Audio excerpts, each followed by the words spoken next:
The Nintendo Game Boy needs no introduction, but because of my obsessive-compulsive tendencies when it comes to writing a script, here's one anyways. The Nintendo Game Boy. It's one of the best-selling handheld consoles of all time, with over 100 million units sold, and for good reason too. If you wanted something to do during a long bus ride, take the Game Boy with you and play Super Mario Land for the millionth time. From its vast library of good quality games to its long-lasting battery life, its black and white display didn't really stop the market from favoring it over the technically more advanced colored handheld devices like the Game Gear. While some customers did fall for the gimmick, none of the competing colored handhelds had the staying power that the black and white Game Boy did. Launching in 1989, it had such a grip on the handheld gaming market, Nintendo didn't even bother to release a colored Game Boy until 1998 when they were good and ready. And a great part of it is thanks to its aggressive advertising on TV, as well as magazines. I mean, some of these magazine ads are just strange, and I wish I could say they were less strange on TV. No, they were just more family friendly, as loose as that definition can be used in some of these ads. Because if you thought the Game Gear TV ads were bizarre,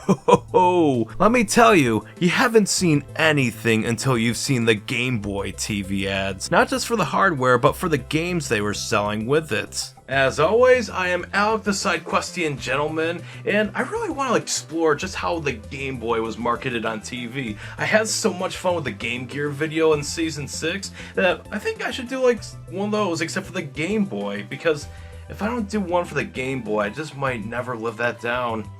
Down with Zelda from the very start. I got the heart and smarts to play the part. Down with Zelda. Creeping through with an overhead view, cause a man's gotta do what a man's gotta do. So I stay on track, collect the facts, never cut slack, and I always watch my back for jacks. Down with Zelda, yeah. Don't understand, I'm the man with the plan, cause the power's in my head and the power's in my hand. Down with Zelda. As a millennial bastard who had the gall to grow up in the 2000s, watching commercials from the 90s had some similar zany elements that 2000s commercials would have in its DNA, but the 90s just went for more practical effects, while the 2000s made use of CG. So starting off this video is a commercial on the Game Boy featuring some RoboCop looking dude zapping a kid into reality as he's excitedly playing the Game Boy, and a commentator is listing all the features the Game Boy is capable of. They said it wasn't humanly possible, but now you can have all the power and excitement of Nintendo right in the palm of your hand. Introducing Game Boy. It's portable, it's in stereo, and its games are interchangeable. Plus, Game Boy comes with the outrageous new game, Tetris. And for head-to-head competition, use the revolutionary video link and blow your opponent away. Game Boy, only from Nintendo. Now you're playing with power, portable power. From audio stereo sound to interchangeable cartridges, and even features glimpses of Tetris, which was a pack-in title back in 1989. This commercial, as goofy as it is, just seeing a kid play against this robot dude in a game without multiplayer really says more about the historical context than one would think. Why are interchangeable cartridges such a big deal? Well, because beforehand, portable gaming was dominated by Game & Watch, as well as Tiger Electronic 3-frame LCD games. All the Game & Watch games were the handheld. There wasn't a base Game & Watch with games you buy separately, no. It's a little too early for that, because each handheld electronic game was as advertised. It was a game and a watch. No fancy cartridge slot, nothing. Also, multiplayer through a link cable is probably the first time anyone could play against a friend without seeing what they're doing on their screen, making the matches a lot more fair and balanced. Kind of like online multiplayer before that was even a thing. Although I certainly wouldn't zap my friend out of existence for losing a match, like come on, that's just poor sportsmanship. Wow, Nintendo is hyper aware of its consumer base and how multiplayer just sometimes brings out the worst in people. This next commercial follows a similar theme of the player going against a character, although this commercial could be seen as overtly racist. Not gonna beat around the bush.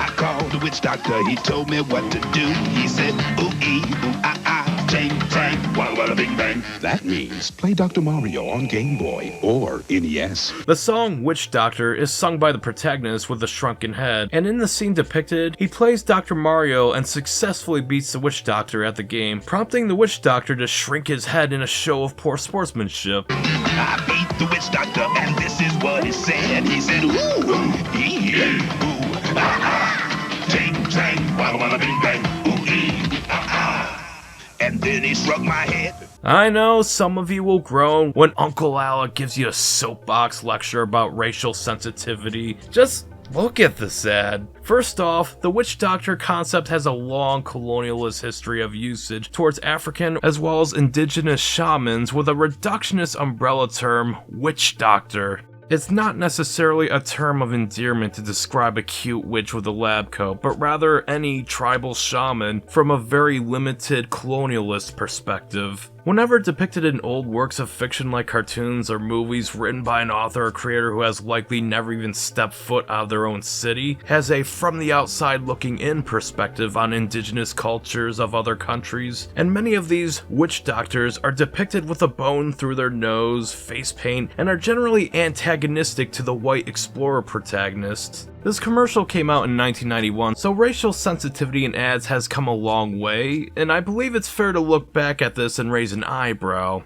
Companies had one goal, and that's to sell a product. That is still their end goal, and hiring advertisers with a more worldly view to see if this was okay wasn't exactly at the top of their list of priorities. I'm not even necessarily offended, as I'm merely an observer and not the target of said depiction, but I will point out that it's a very antiquated depiction of indigenous people, and not the best way to sell games to kids. Controversial imagery aside, this ad is very similar to the Now You're Playing with Power ad in that it showcases two players playing a multiplayer game on the Game Boy, and I feel that's very important if you want to sell the Game Boy as a legitimate gaming platform, because if you don't have multiplayer, you don't really have anything. I know there are single player games out there, but some games are just more fun with a friend. TV ads follow a general framework as we've seen so far, interspersing gameplay, live action, and superimposed effects with a quick commentary track. I personally love this one for Super Mario Land. Markets are coming! Yes, and Mario is your only hope. Team up with him in the new Super Mario Land. Guide him on the Nintendo Game Boy. Challenge the mysteries and terrors of ancient Egypt. Battle all the horrors of the deep. Master lots of weird worlds to give Mario a happy ending and make your world a better place. New Super Mario Land and other exciting games for Game Boy. Making use of the Ed Wood-style UFOs, an animated Mario going up against the creatures of the deep in ancient Egypt, and the closing shot with Mario and Daisy on top of the couple's car is just too cute. It is tropey as hell, like a George Lucas wet dream, but that's okay, because it makes me want to buy Super Mario Land, even though I bought it on the 3DS a while back. The ad for Super Mario Land 2 is even more wild, with the game's antagonist trying to hypnotize the viewer and tell them not to get the 6 golden coins. Obey me, Wario. I am your master. Mario is your enemy. The wicked imposter Wario has cast an evil spell over Mario Land. Don't let Mario get the 6 golden coins. Don't let Mario reach the palace. This is the biggest, most dangerous, most challenging Game Boy adventure yet. Obey Wario. Destroy Mario. Don't fall under Wario's evil spell in Super Mario Land 2. No, never. I never play by the rules of an autocrat. Who elected you, Wario? I just love how both ads make an effort for the viewer to further relate to the game's goals, whether it be adventuring, saving the princess, or even dealing with the antagonist directly. I also really like how fluid this animation for Wario's head is. Like, damn, that would look very nice on an animation portfolio. Whoever did this is probably set for life when it comes to finding future work. And there's plenty more of that where it came from, because when Wario gets his own spin-off title, he tries to convince us that we are Wario. You're getting very greedy. You are me, Wario. You're very handsome. You have amazing powers. Plunder and pillage pirates' treasure. Bag up 1 zillion coins. Buy me a castle bigger than Mario's. Repeat after me. I'm the bad guy in Wario Land, Super Mario Land 3, where being bad is good and greed is good. come and get it on Game Boy, greedy. Okay, I take back everything. Wario is not an autocrat. He is a rebel. He doesn't play by the rules, and I can respect that. He definitely convinces us that being bad is in fact good, in Wario Land at least. And with a plethora of power-ups and the goal to buy a bigger castle than Mario's, okay, I'm sold. Say no more. There was even an ad for the forgotten Wario and Bomberman crossover with Wario kissing a bomb repeatedly and explaining his lust for destruction and how Bomberman will never know what hit him. Like, damn! Oh, the damage we can do, wreaking havoc and destruction. Bomberman will never know what hit him. I love you. I love you. I love you. Wario takes on Bomberman in the explosive new adventure Wario Blast on Game Boy and Super Game Boy. I love it.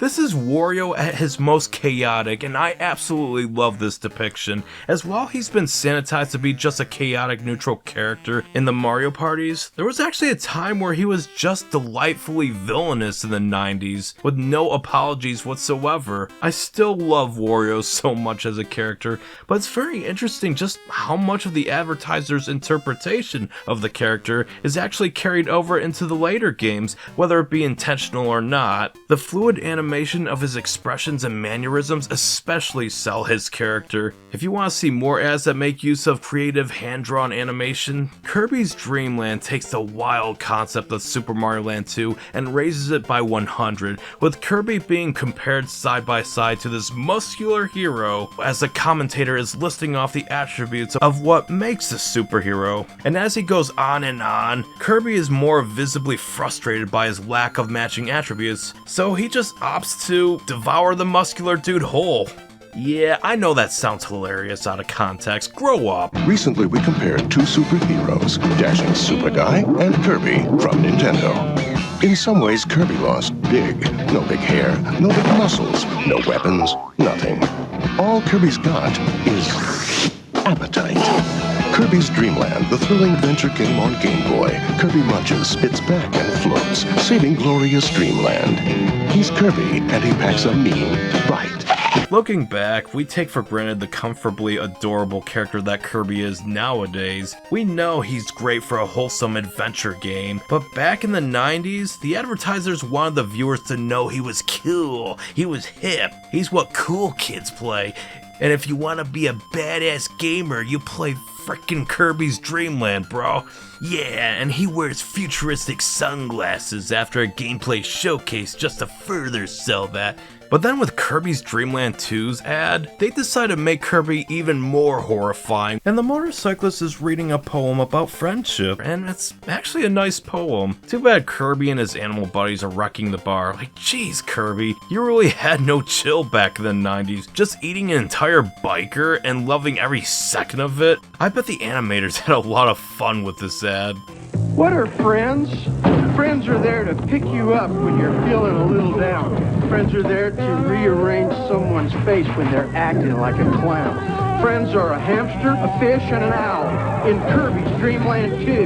If you ain't fighting on their side, well, man, I'd pity you. Kirby's back, and the furry one brought 3 rowdy friends. It's a pumped-up, powered-up Kirby in Kirby's Dream Land 2. New for Game Boy and Super Game Boy. Will you be my friend? Well then, getting a full night of sleep was fun while it lasted. But despite no shortage of well-animated cartoon representations of our beloved characters, you know that the 90s would entail the experimental use of CG to questionable results. Case in point, there was one commercial for Donkey Kong Land, with the SNES title transitioning to a weirdly modeled CG Donkey Kong, lured by a plate of bananas, and of course the goofy ape bumps a stick holding up the Game Boy, which of course crushes him because why wouldn't it? DK can never catch a break. He's the beast you loved on Super NES. And now we've captured him on Game Boy, in an all-new game with all new enemies and worlds. Donkey Kong Land, new for Game Boy and Super Game Boy.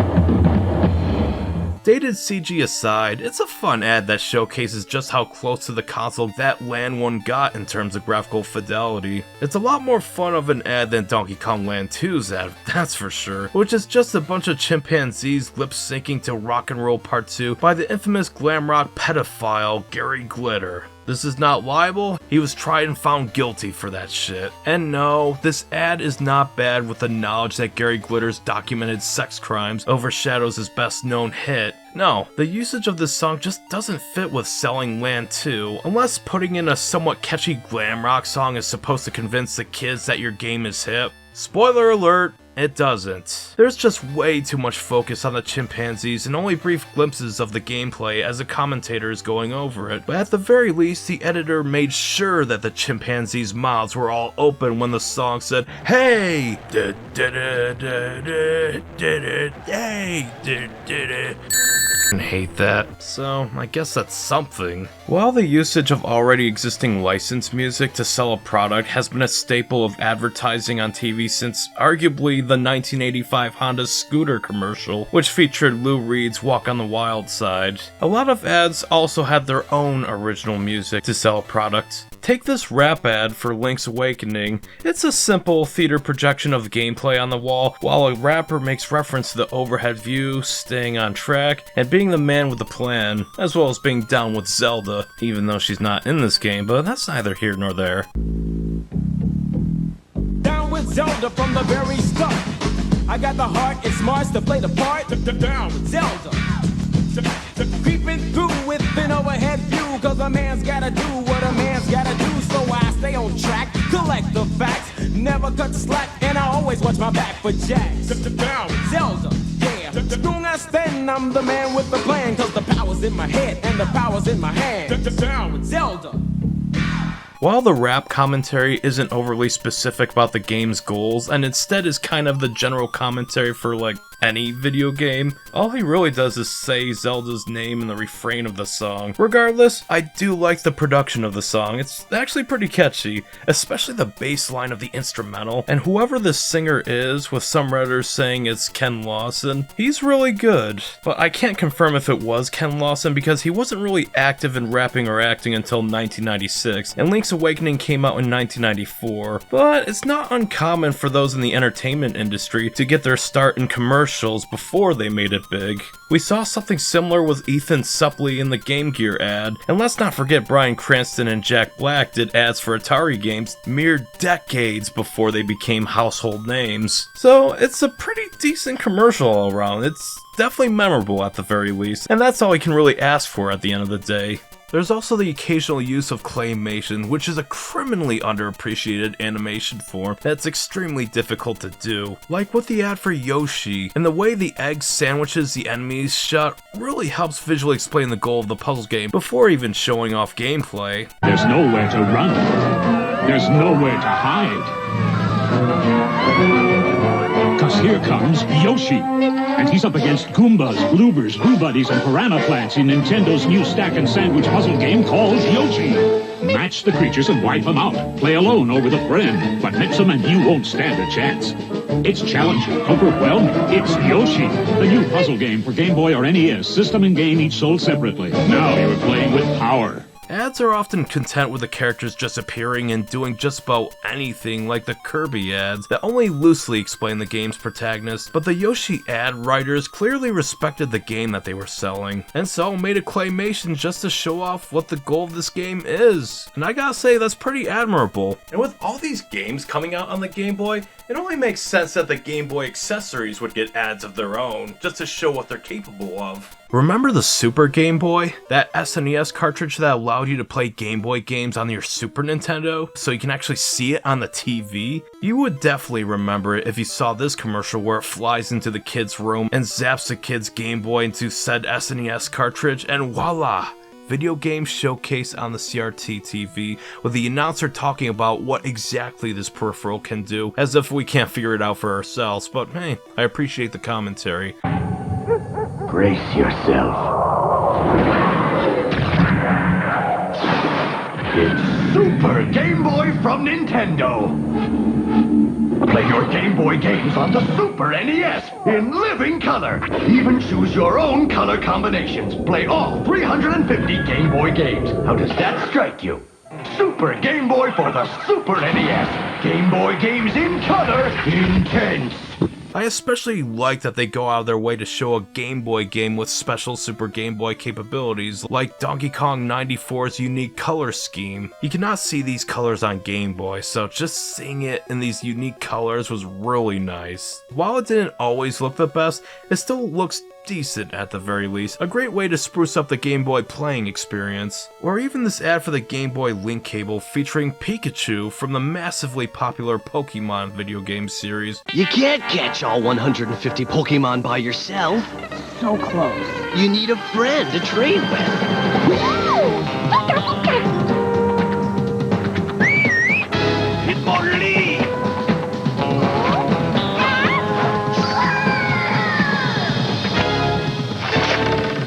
So you can grab a link cable and a friend with a Game Boy, and with both packs you can catch them all.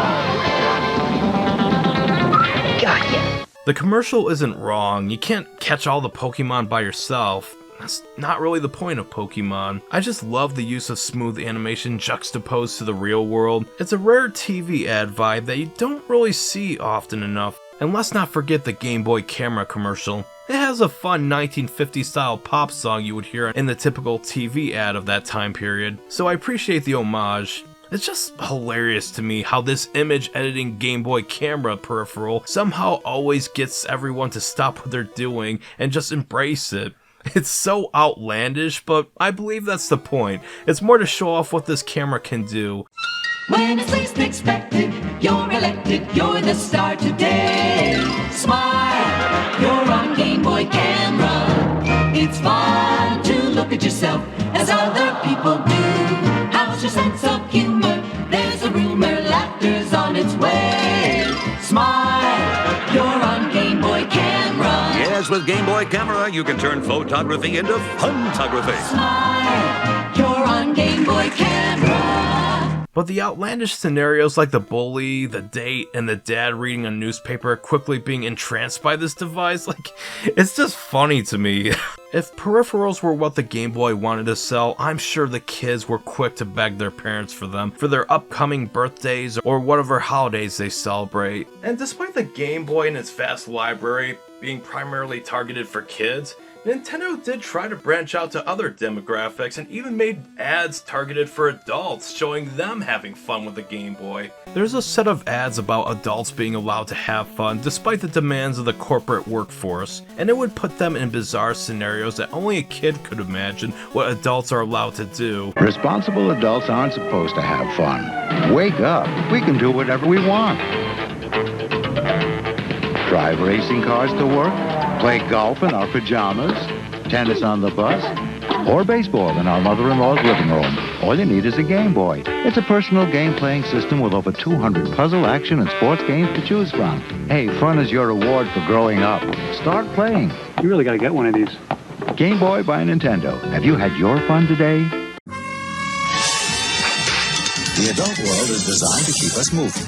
And while this may make us more efficient, it's not exactly a party. Luckily, technology has produced a cure. It's called a Game Boy, the personal game-playing system from Nintendo, with lots of sports, action, and puzzle games to choose from. And it comes with a puzzle game Tetris. It could change your outlook. I'm sorry, sir. Your flight's been delayed. Cool. Game Boy by Nintendo. Have you had your fun today? And while they do mainly showcase sports titles, I do see some familiar ones that I would actually play, like Super Mario Land 2, and the message is just nice. It especially resonates with me as a 28-year-old who works as a cook in real life. And this message is especially needed back in 1992 where corporate America was at its busiest. It's just nice to be reminded that fun is your reward for growing up, so start having it today. It's advice that we all should know anyways, but when the workdays start to bleed into one another, turning your life into a flip book of just work, it's sometimes easy to forget the simpler things, like allowing yourselves to have fun once the responsibilities of the day are over. So back then, Nintendo really wanted their handheld Game Boy to take the world by storm, and history shows it definitely did do that. Thanks to, in no small part, to the advertising campaign on TV. Like, some of these ads were just over the top. You couldn't really look away. You wanted to see what all the hype was about. For a black and white handheld with no shortage of competition boasting colored graphics, it's very impressive just how many quality titles it was able to have in its vast library, and even more impressive that it ran 9 years before a hardware revision that finally included color graphics was brought into the market in 1998. And even then, it wasn't long before a 32-bit next-gen model called the Game Boy Advance released in 2001. But despite the hardware upgrades, the original Game Boy's legacy cannot be understated, not just for its contribution to the gaming landscape, but also for being an unapologetically fun part of the lives of 90s kids. It really goes without saying that it steamrolled the handheld competition for a very good reason. Despite Sega's earnest attempts to sell the Game Gear, as seen in my Season 6 editorial video featuring their ads, shameless plug by the way, you just don't sell over 118 million units worldwide without making some sort of cultural impact. That's more than even the original Nintendo Entertainment System and Super Nintendo consoles. So many had a Game Boy growing up, and despite the decay of original Game Boy screens, they're still going for a pretty penny on eBay just to show how there really is demand for some to relive a fond part of their childhoods, or for others who just want a glimpse at what it was like back then, what they missed out on because they were born too late and never got a chance to play it. Regardless, handheld gaming has been dominated by smartphones and tablets now, but long before phones were that advanced, the Game Boy legitimized handheld gaming and defined what it should be for many years to come, which was something that was not quite the console experience, but something pretty close to the console experience. You don't stop playing because you get old. But you could get old if you stop playing.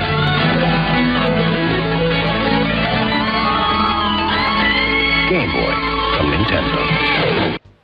Now when it comes to buying an original Game Boy used, you would think it'd be cheaper because it's an old piece of tech. Wouldn't it be cheaper on the Game Boy because so many people want to get rid of theirs? Well, that's the thing. When the retro game craze took off in the mid-2000s, they started buying up all their favorite electronics again, and now it's a lot more expensive than it used to be.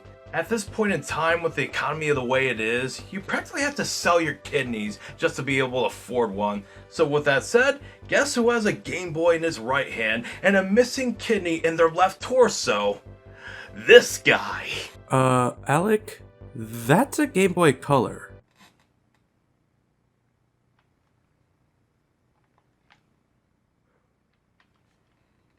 Son of a bitch! When it's least expected, you're elected, you're the star today. Smile, you're on Game Boy camera. It's fun to look at yourself as other people do. How's your sense of... Hey, how's it going, Alec? I've got some good news. Project Mega Ranking is finally finished. Check this out.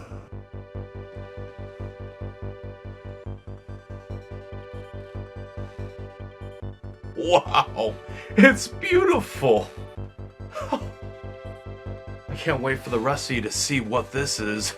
Ooh, you're gonna love what's coming next.